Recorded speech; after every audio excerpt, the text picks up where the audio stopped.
पश्चिम Asia में तनाव अब वैश्विक चिंता का विषय बन चुका है। आज ईरान और इजरायल अमेरिका के बीच जंग का 24वां दिन और इस पूरे संघर्ष ने न केवल क्षेत्रीय स्थिरता को चुनौती दी है, बल्कि पूरी दुनिया की अर्थव्यवस्था और ऊर्जा सुरक्षा को भी झकझोर दिया।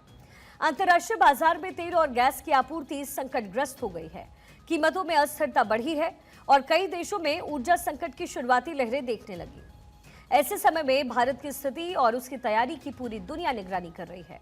इसी गंभीर पृष्ठभूमि में प्रधानमंत्री नरेंद्र मोदी ने संसद में पहली बार अपने स्पष्ट और निर्णायक शब्दों के जरिए देश और अंतर्राष्ट्रीय समुदाय को मैसेज दिया। उन्होंने न केवल हॉर्मुज स्ट्रेट की सुरक्षा और क्षेत्रीय स्थिरता पर गहरी चिंता जाहिर की है, बल्कि ये भी स्पष्ट किया कि भारत किसी भी तरीके की ऊर्जा, खाद्य या नागरिक किल्लत से प्रभावित नहीं होगा। सुनिए। भारत में बड़ी मात्रा में कच्चा तेल, गैस और फर्टिलाइजर जैसी अनेक जरूरी चीजें हॉर्मुज स्ट्रेट के रास्ते से आती हैं। युद्ध के बाद से ही हॉर्मुज स्ट्रेट में जहाजों का आना जाना बहुत चुनौतीपूर्ण हो गया है। बावजूद इसके हमारी सरकार का ये प्रयास रहा है कि पेट्रोल, डीजल और गैस की सप्लाई बहुत ज्यादा प्रभावित न हो।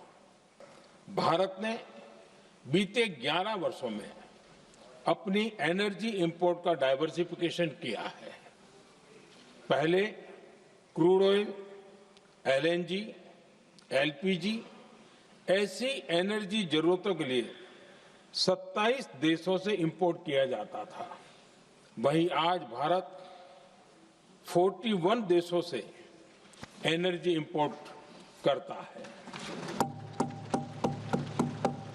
अध्यक्ष जी, बीते दशक में भारत ने संकट के ऐसे ही समय के लिए कच्चे तेल के भंडारण को भी प्राथमिकता दी है।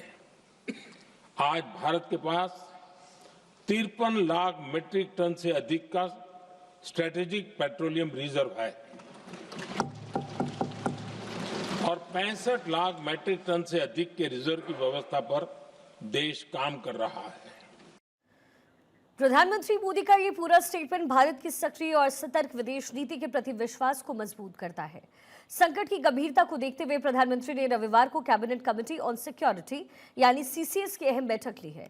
इस मीटिंग में कई सारे निर्देश के साथ कहा कि पश्चिम एशिया संकट से आम आदमी को परेशानी का सामना न करे, इस तरीके की तैयारी की जाए। प्रधानमंत्री मोदी का ये संदेश बिल्कुल साफ है।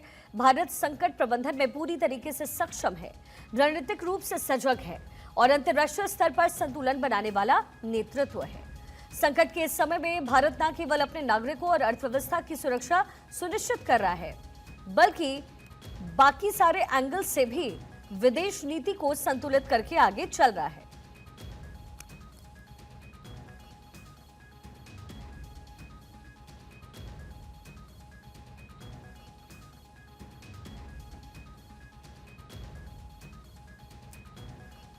तो इस समय विश्व भर में जंग की स्थिति, उस पर प्रधानमंत्री मोदी की तरफ से संसद में आज स्टेटमेंट दिया गया। कल राज्यसभा में भी प्रधानमंत्री मोदी का संबोधन होने जा रहा है।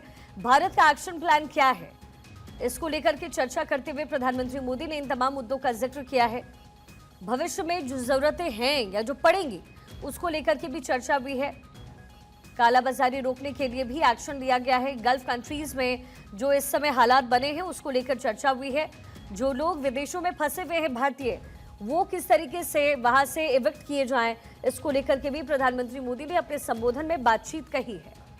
पूरा एक्शन प्लान भारत का क्या है, इसको लेकर के चर्चा प्रधानमंत्री द्वारा लोकसभा में आज किया गया।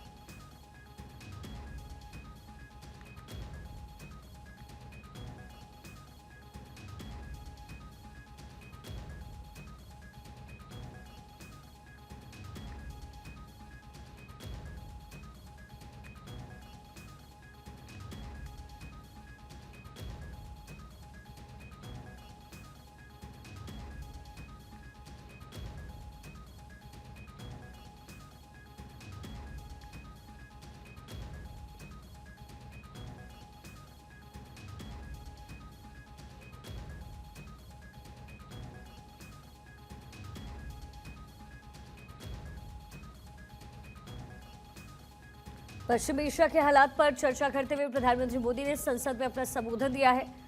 एक कूटनीतिक पैगाम भी यहां से बाहर तक पहुंचा है। जंग के इन हालात में कैसे भारत में एक्शन हो रहा है, इसका जिक्र पीएम ने किया। सीसीएस की जो बैठक है लगातार जंग के हालात पर जारी है। करीब 3.5 घंटे तक ये जो मीटिंग है वो चली। बैठक में तेल, ऊर्जा और खाद्य संकट पर भी चर्चा हुई है। जरूरी सामानों के अल्प, मध्यम और दीर्घ समाधान पर चर्चा। खाद की जरूरत पूरी करने के लिए वैकल्पिक स्रोत पर चर्चा। पीएम ने मंत्रियों और साथियों का ग्रुप बनाने का आदेश दिया है। खाड़ी के अलावा जो दूसरे देश हैं उससे आयात पर भी चर्चा हुई है। राज्यों के साथ समन्वय किस तरीके से बढ़ाया जाए, इसको लेकर के दिशा निर्देश जारी हुए हैं। भविष्य की जरूरत के लिए चर्चाएं की गई हैं। राज्यों को जरूरत के मुताबिक कोयला मिले, कोयला सप्लाई का भी जिक्र हुआ। गल्फ के अलावा जो बाकी जगह हैं वहां से विकल्प के तौर पर कैसे ईंधन यानी ऑयल और पेट्रोलियम की जो जरूरतें हैं वो कैसे पूरी हो, इसको लेकर के भी सीसीएस की मीटिंग में चर्चा हुई है। एक तरफ इजरायल से प्रधानमंत्री मोदी संवाद कर रहे हैं तो दूसरी तरफ ईरान से भी भारत सरकार की तरफ से संवाद लगातार किया जा रहा है। जंग के संकट से निपटने की जो तैयारी है वो भारत की तरफ से की जा रही है, क्योंकि कई सारे ऐसे फ्रंट हैं जिसमें भारत भी इस समय जूझ रहा है। खासतौर पे जो पेट्रोलियम प्रोडक्ट्स हैं उसको लेकर के, क्योंकि इसका आयात भारत करता है और ऐसे में ये अलग अलग फ्रंट्स हैं जिस पर लड़ाई भारत की तरफ से भी लड़ाई जा रही है। वहीं स्ट्रेट ऑफ हॉर्मुज से 2 और शिप अभी कुछ देर पहले निकले हैं जिसमें एलपीजी टैंकर्स हैं। ऐसे में एक तरीके से भारत की कामयाबी इन इलाकों में भी होती हुई नजर आ रही है। एक तरफ इजरायल से तो बातचीत हो ही रही है, दूसरी तरफ भारत सरकार की बात ईरान से भी लगातार हो रही है।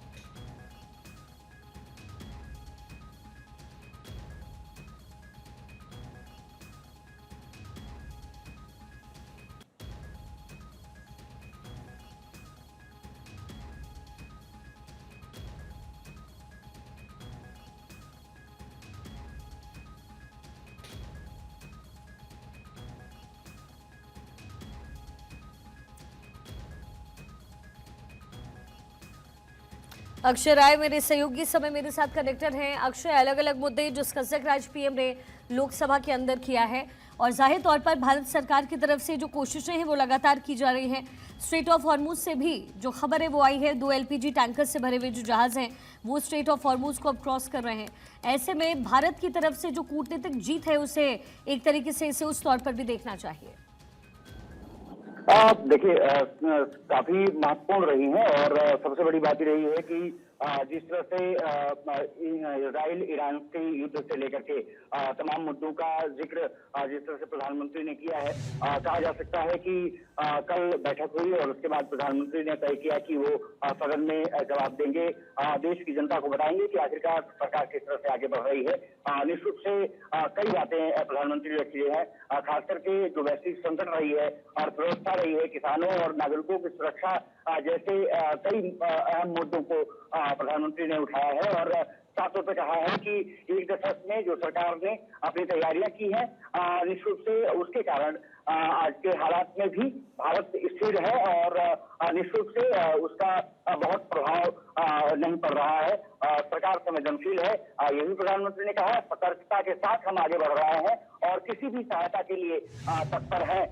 निश्चित कहा जा सकता है कि पश्चिम एशिया में जिस तरह से स्थिति है उसको लेकर प्रधानमंत्री ने चिंता जताई है और साफ तौर पर कहा कि वो लगातार नेताओं के संपर्क में है और निश्चित प्रधानमंत्री ने जिक्र किया कि अगर लंबा युद्ध चला तो निश्चित व्यापार और तेल सप्लाई पर इसका असर पड़ेगा।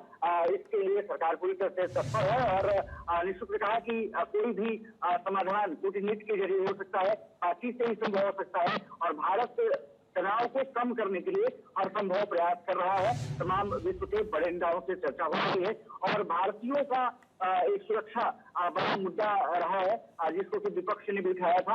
प्रधानमंत्री ने जिक्र किया कि सरकार भारतीयों जो भारतीय विदेश में रह रहे हैं और खास करके खाड़ी देश में और पश्चिम एशिया में उनकी सुरक्षा के लिए सरकार लगातार कदम उठा रही है, तमाम अभियान चलाए जा रहे हैं। तो उसी का कई बातों का जिक्र प्रधानमंत्री ने साफ तौर पर कहा कि भारत अपनी जो भूमिका है वो कई मायनों में तय कर चुका है और जरूरत पड़ेगी तो और हम सहायता अन्य देशों से लेने में भी नहीं हिचकेंगे, हमारी तैयारी पूरी है।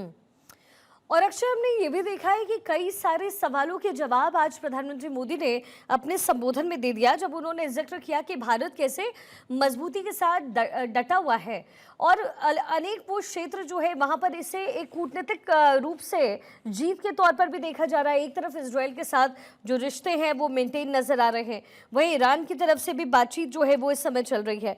तो जाहिर तौर पर भारत की मजबूती इस समय विश्व भर में नजर आ रही है।